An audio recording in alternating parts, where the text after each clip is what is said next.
report po diyan ng atin pong sister station.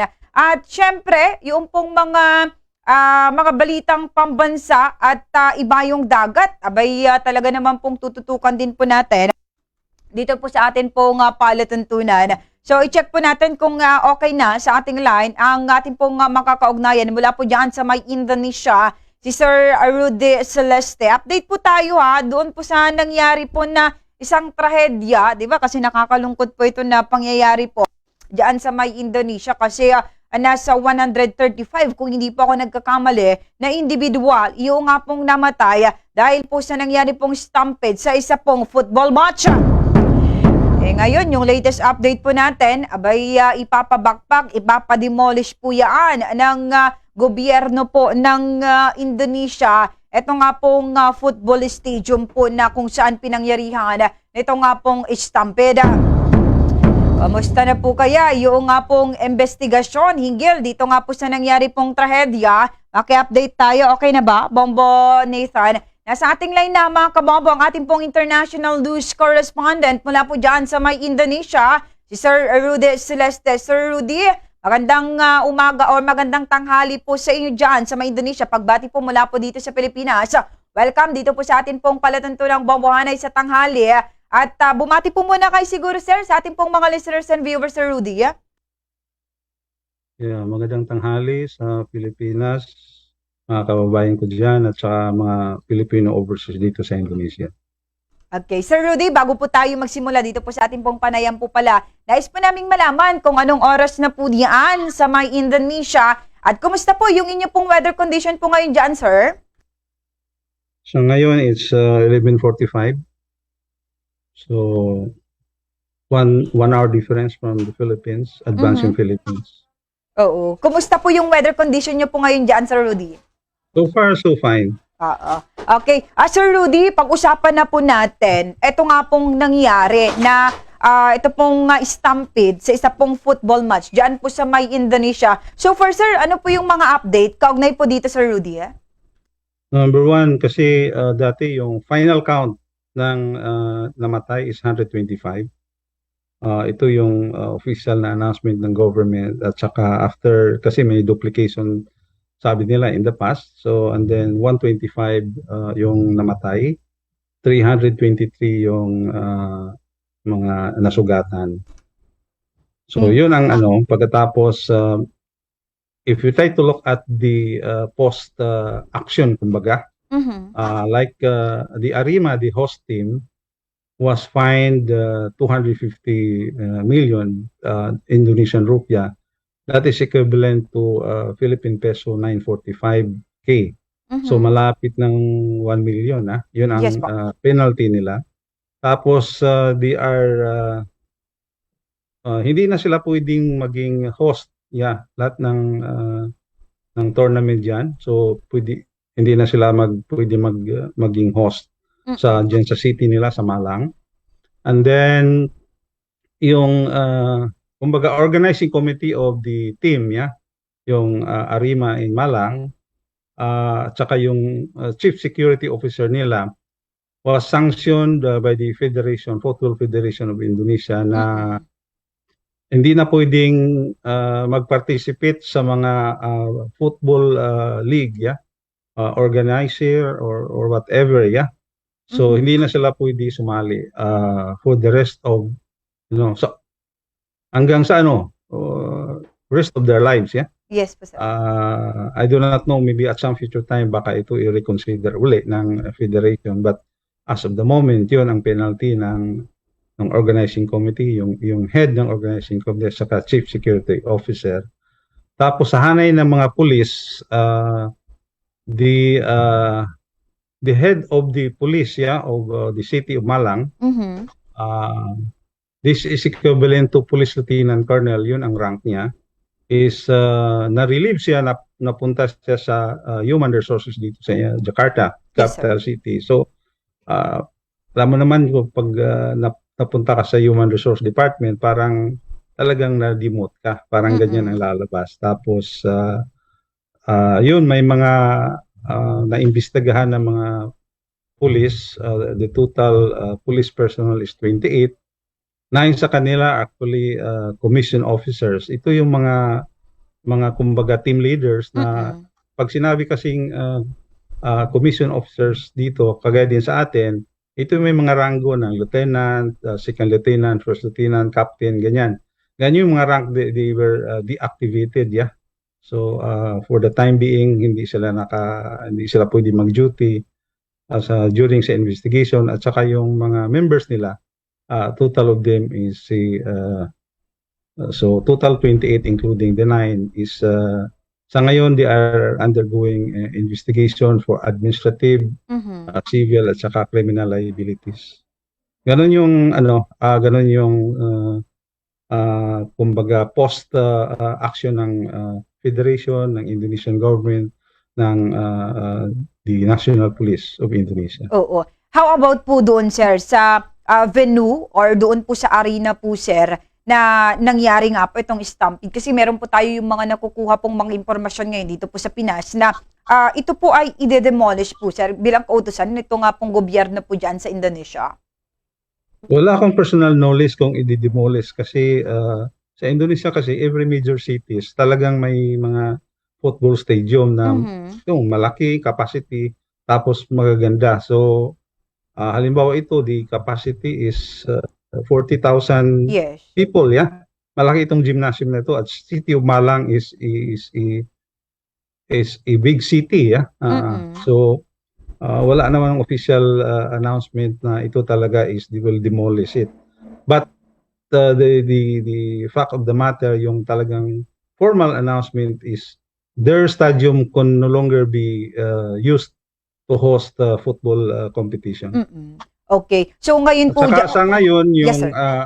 yung competition ng kumbaga Premier League nila, yung Liga 1, this the Premier, Mm-mm. yung top league nila, top tier league ng is hindi na pwedeng mag-host muna until further notice. So ito pag-usapan ng side of the Federation, tsaka FIFA, tsaka the government of Indonesia.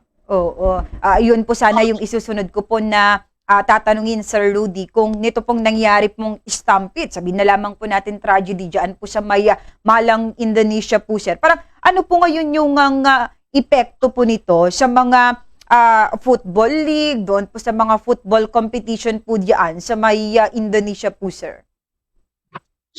Yung talagang nangyari is automatic nung nangyari yan, immediately the President of Indonesia, President Jokowi, Mm-mm. already instructed the Federation at saka the Ministry of Sports, yeah, to stop the league, the Premier League of football competition. Kasi dito maraming liga, may under 20, meron ata under 16 din. So itong Premier League nila, yung talagang top tier na saan sila kumukuha ng national team nila, Mhm. ay ito hinto, walang liga sa ngayon. Tsaka immediately sumusulat yung the president of Indonesia, sumusulat dun sa FIFA, nag-explain na actually what they explain is that hindi naman ito riot, hindi naman ito pag-aaway ng kabilang yung mga supporters ng the winning team at saka the host team, yung this team. Hindi naman ito anarchy, hindi. Yun ang pagka-explain nila sa FIFA.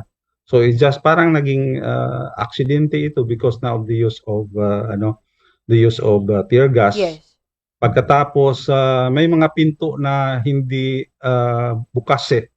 Kaya nung nagpapanik na, pagkatapos magulo na, simple naglalabasan yung mga tao. Doon nagkaroon ng tulakan, stampede. So ganyan ang nangyari kasi hindi lahat ng exit doors ay nabuksan. Mm-mm. By the rules kasi 10 minutes before the end of the game dapat bukas na yon eh. Yes. So ewan ko kung nangyari kasi kaya nga nangyari yung security officer was the main kumbaga the main culprit bakit hindi nabuksan yung lahat ng gates. Kaya yun ang nangyari. Now, yung worry kasi ng sanctions na talagang medyo mabigat. There are a few possible sanctions. Saka yung worry ng Indonesia talaga is they are a host of the World Cup sa football next year on under 20, U20, Yes, under sir. 20. Sila yung host. So they thought because of this incident, ito hindi na papayagan ng FIFA na host ng Indonesia. Yun ang palagi ko mabigat na worry nila. At saka yung team nila, yung national team, hindi makasali sa 2023 FIFA Asia. Kung sa basketball ito equivalent sa FIBA Asia. Yes po, Yeah. sir. So hindi yung national team na hindi makasali at saka rin yung kasi may mga games pa yan before the World Cup, yung under 20 nila hindi rin makasali. Saka yung hosting hindi rin. Yun ang pinaka-concern nila. At saka yung membership nila sa FIFA baka pwedeng i-cancel ng FIFA. So those are among the concerns. Kaya nagsumulat yung presidente ng Indonesia sa presidente ng FIFA. Pagkatapos in-explain nila yun, based on the official news dito sa Indonesia, riniplyan naman sila ng FIFA, naintindihan nila. Tapos hindi sila sinanksyon ng mga worry, halimbawa yung hindi sila kasali doon sa FIFA, things like that. Hindi naman, pero may mga na nagkasundo sila ng FIFA at saka the Indonesian government at saka federation to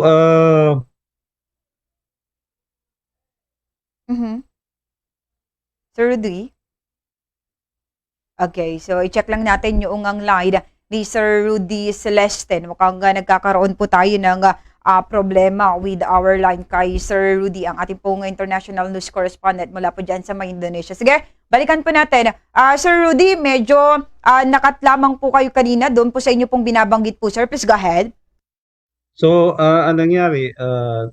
Nagkasundo yung Indonesia at saka FIFA because of this incident. Nagagawa ng transformation team na in fact Indonesia offered na talagang dito yung office of this transformation team. At saka I envision na medyo matagal ito kasi Indonesia is talagang sila sa football national sports nila. Tapos medyo talagang they are what is this? Parang pag nag-support sila ng team, very passionate sila, very especially dito, halimbawa background nitong Arima at saka Persirabaya, yung Yes, Malang at saka Surabaya. Yung kasi konsepto ng or mindset ng mga taga Malang, for the last 23 years, hindi sila natatalo nitong Surabaya doon sa home court nila. So, naisip nila, pwede kaming matalo ng ibang team or pwede kaming matalo sa ibang venue. Pero sa host namin, sa home court namin, hindi kami pwede matalo. Na after 23 years, natalo sila ngayon. Kaya talagang gano'n na lang yung emosyon ng mga tao. So ang gagawin ng transformation team is hindi lang because of this Malang incident, tapos talagang tingnan yung buong football environment, football behavior ng Indonesia para matuto yung mga tao. So tinawag ulit ng transformation team. And this will be a process, may coaching, may clinic, kakausapin yung mga stakeholders, kasama niyo yung mga kumbaga leaders ng mga supporters para magkaroon ng environment na if you lose, please accept it. Or yung parang sportsmanship ba? Yes. Ganon yung objective nila para hindi na ito maulit. Saka Indonesia will hold the office of that transformation team between composed of baga ng FIFA at saka the side of Indonesia. Federation, saka yung government, saka lahat na ng stakeholders ng football. Okay. Siguro bago tayo magtapos, Sir Rudy, kumustahin ko lang po pala yung pong binabanggit nyo kanina na bilang po ng mga na-injured na mga residente po dyan. So far, kumusta na po yung kanila pong kalagayan po, Sir Rudy? I think doon sa 323 na kumbaga sugatan, may mga light naman, may mga kritika, may mga major. So sa official news, yung mga light nakalabas naman medyo hindi matagal, saka yung iba nagtagal sa But I think by this time, wala akong direct news, pero so far naman cooling down na yung discussion rito. So I suspect na or I believe na nakabalik na sa kanilang mga pamilya yung mga nasugatan. Okay. Bilang panguli na lang, sir, ibibigay ko itong pagkakataon na ito sa inyo, Sir Rudy, kung meron po kayong mensahe sa ating pong mga kababayang Pinoy dyan po sa may Indonesia at kung meron po kayong gustong batiin na pamilya nyo po dito sa Pinas, please go ahead po, sir. Sa mga kababayan ko sa Pilipinas, Indonesia is a warm neighbor. Ito is a close neighbor of the Philippines. Sana maintindihan natin yung nangyari. Hindi naman, ito is a tragedy, matagal na ako dito sa Indonesia. Tsaka, ano talaga, because of their passion of the national sports. Kaya yun ang nangyari. So hopefully this transformation task force na gagawin ng FIFA at saka Indonesia would help them evolve into a sportsman-like football environment. Sa aking mga kabayan sa aking mga ano diyan sa Caraga at saka Cebu, kumusta kayo diyan lahat? Tsaka sa aking mga kabayan dito sa Indonesia, please take care of yourself, kung manonood tayo ng mga games siguro, sa TV na lang tayo o sa live streaming. Okay. Yun po, ma'am. Yes po. Okay, Maraming salamat po. With that po, Sir Rudy, maraming salamat sa inyo pong oras ngayon dito po sa ating programa. Muli po, Sir, magandang araw po sa iyo dyan sa Indonesia at mag-ingat po kayo lagi, Sir Rudy. Maraming salamat po.